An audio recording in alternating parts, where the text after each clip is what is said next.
Chapter 1. Cause and Effect.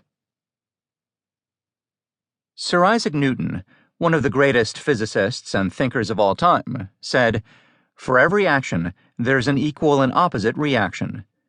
In other words, for every effect there is a cause, and for every cause there is an effect. You may already be familiar with the concept of cause and effect, but when was the last time, if ever, you took a step back and viewed your life from this perspective? Maybe you believe everything that happens, especially negative things, is the effect of some external cause. You might think, I wouldn't have so much stress at work if my boss would treat me better. However, what would happen if you saw yourself as the cause of all the effects in your life? For example, what if your reactions to your work environment were the true cause of your stress? If you choose to look at it this way, you might have to face some harsh truths about yourself. On the flip side, there's a certain freedom that comes with this kind of realization. Because if you can cause negative effects in your life, you can cause better, more positive effects. What a concept!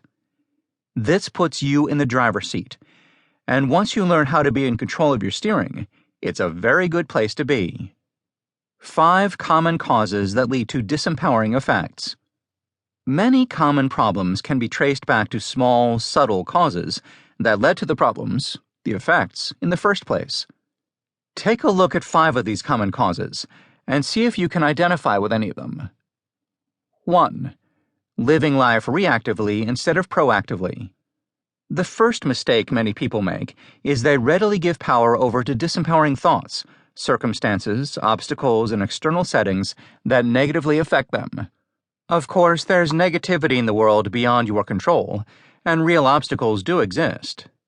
But in and of themselves, obstacles hold no real power over you unless you choose to give them power.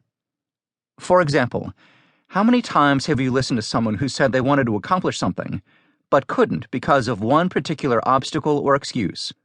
I'd like to write my book, but I don't know anyone in publishing. Or, I really want to take tango lessons, but it's hard to find a babysitter. You want to say, oh, for heaven's sake, there are books, websites, and hundreds of people who can help you find the right publisher. Or, that's easy. Make a list of people who might have a suggestion of a babysitter, and collect names so you always have one available. Therefore, the only real obstacle to achievement is your subconscious working against your conscious mind. The power of obstacles is drawn from the same power we all possess to make things happen. The question is whether or not you'll surrender.